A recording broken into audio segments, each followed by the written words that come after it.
2 मिनिटं आपण सर्वांनी इकडे जर लक्ष दिलं तर आपण चांगल्या पद्धतीने या ठिकाणी बोलू शकत। आज या ठिकाणी सर्व पंढरपूर तालुक्यातील उपस्थित तसंच सोलापूर जिल्ह्यातील सर्व तालुक्यातील उपस्थित मंडळी या ठिकाणी उपस्थित आहेत। काल आबासाहेब खरेंचा दुपारी 3च्या आसपास मेसेज पडला आणि त्याच्यानंतर एवढ्या मोठ्या प्रमाणात ओबीसी या ठिकाणी एकत्र येतो, याचा अर्थ आपण जागे आहोत। याच्या पुढे काय करायचं आहे तर आपल्याला संघटित व्हायचं आहे। माझ्या हातामध्ये काल निघालेला जीआर आहे, त्यांनी सांगितलं 2 मिनिटांमध्ये बोला, पण तरुण पिढीला संधी म्हणून मी 5 मिनिटे या ठिकाणी घेईन। मी तालुका पंढरपूर आयटी इंजिनियर आहे, सुट्टी काढून मी आज या ठिकाणी तुमच्या समोर उपस्थित आहे। बापानं कष्ट करून शिकवलंय, पण चांगला पगार आहे आणि बापानं कष्ट करून शिकवलंय म्हणून मी माझ्या समाजाला वाऱ्यावर सोडू शकत नाही। माझ्या समाजाचा अधिकार, माझ्या समाजाला जो बाबासाहेब आंबेडकरांनी या ठिकाणी संविधानाच्या अंतर्गत जो अधिकार दिलाय, तो अधिकार वाचवण्याची, ठेवण्याची आणि लढण्याची जबाबदारी माझी आहे। म्हणून मी आज या ठिकाणी तुमच्या समोर उपस्थित आहे। आपल्या महाराष्ट्रामध्ये आजकाल आपण जे बघतोय, कुणीतरी उठायचं आरक्षण मागायचं, कुणीतरी उठायचं मला हे पाहिजे, मला ते पाहिजे। मग आपण या ठिकाणी जागृत असून झोपेचं सोंग घेणं हे कितपत चुकीचं आहे हे कालच्या जीआर वरून आपल्याला या ठिकाणी समजलंय। माझ्या हातामध्ये जीआर आहे, मला जास्त काय बोलायचं नाही। या जीआर मध्ये जर तुम्ही शेवटच्या पहिली 3 पानं सोडून द्या, 2-3 पानं, त्या पानामध्ये मराठवाड्याचा इतिहास आहे, त्यांनी समिती सदस्य निवडले। त्या ठिकाणी त्या समितीमध्ये कोण आहेत बघा, ग्राम महसूल अधिकारी आहेत, ग्रामपंचायत अधिकारी आहेत, सहाय्यक कृषी अधिकारी आहेत। अशी समिती आजपर्यंत तुम्हाला कागदपत्र द्यायला नेमली होती का, हा माझा प्रथम प्रश्न आहे। अरे ही समिती म्हणजे तुम्ही काय आम्हाला रहिवासी दाखला देताय का? तुम्ही 350 जातींच्या अधिकारावरती गदा आणताय आणि हा जीआर तुम्ही आम्हाला दाखवताय, 3 पानं तुम्ही आम्हाला दाखवताय ओबीसीच्या 350 महाराष्ट्रातल्या आणि जवळजवळ 4000 प्लस जाती देशातल्या या जातींच्या अधिकारावरती तुम्ही या ठिकाणी गदा आणताय।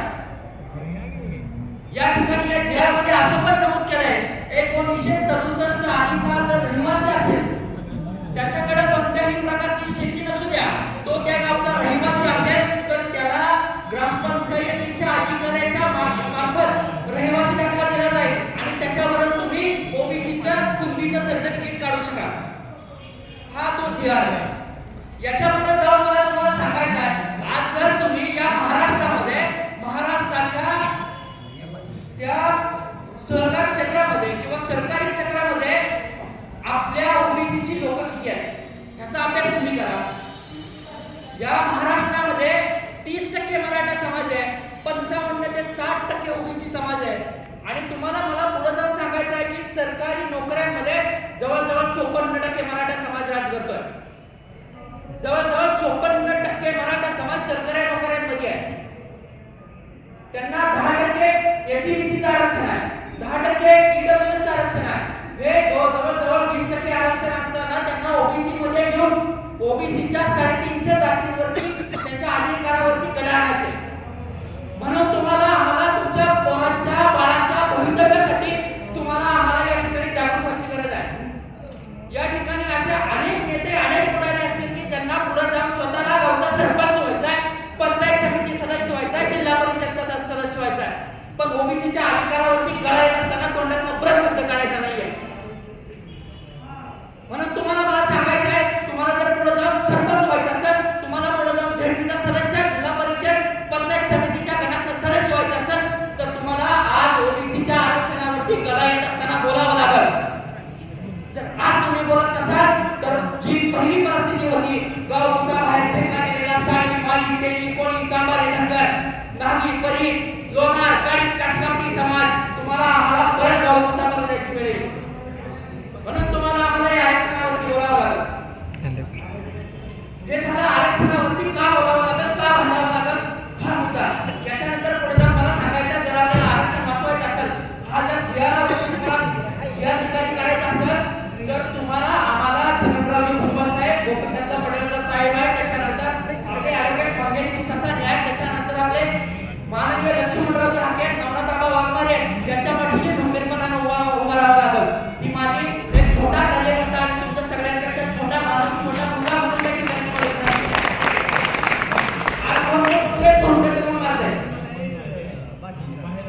मग तुम्ही जर आपल्या नेत्याचं संरक्षण करू शकत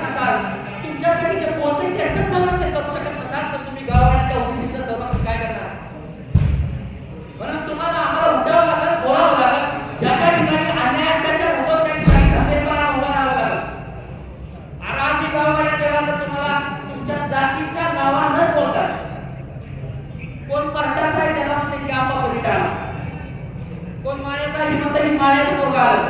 तुम्ही बोलता का उघडा कुणाला नाही म्हणत ना? मग तुम्हाला जे संविधानाने अधिकार दिले त्या अधिकाराचा वापर करून तुम्ही सरकारी नोकरीमध्ये या आणि स्वतःला मोठं करा आणि स्वतःची मान उंचवा. म्हणून आरक्षण आपल्याला हवं आहे. माझी पुढची सूचना मी थोडक्यात आवडतो. माझी पुढची एक छोटा माणूस छोटा मुलगा म्हणून सूचना आहे आपल्याला की पंढरपूर तालुका जसा आहे सोलापूर जिल्ह्यातल्या जसे जसे तालुक्यात कमीत कमी 50 ते 100 लोकांची टीम बनवा. एका फोनवर तुम्हाला तहसीलदाराला लेटर द्यायचं ना, एका फोनवर 40 ते 50 जण गोळा झाली पाहिजे. ती टीम ती सदस्य गोळा झाली पाहिजे. समन्वयक समिती म्हणून या ठिकाणी गठीत करावी. त्याच्यानंतर गेल्या वेळेसचा जो जिल्हा निघाला होता त्यावेळेस आपण जवळजवळ या महाराष्ट्रामधला पदांचा पैसा खर्च करून जवळजवळ 7.5 ते 8 लाख आपण हरकती नोंदवल्या होत्या.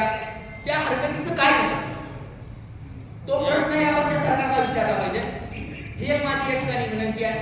आणि गाव जसं आता तालुका लेवलला करतोय जसं जसं आपण पंचायत समितीच्या गणानुसार गाववाड्यात जसं जसं जाईल तसं तसं कमीत कमी 4 ते 5 लोकांची टीम बनवून ज्याच्या वेळेस आपल्या लोकांवरती अन्याय अत्याचार होतो त्यावेळेस आवाज उठवण्याची भूमिका आपण या ठिकाणी ठेवावी.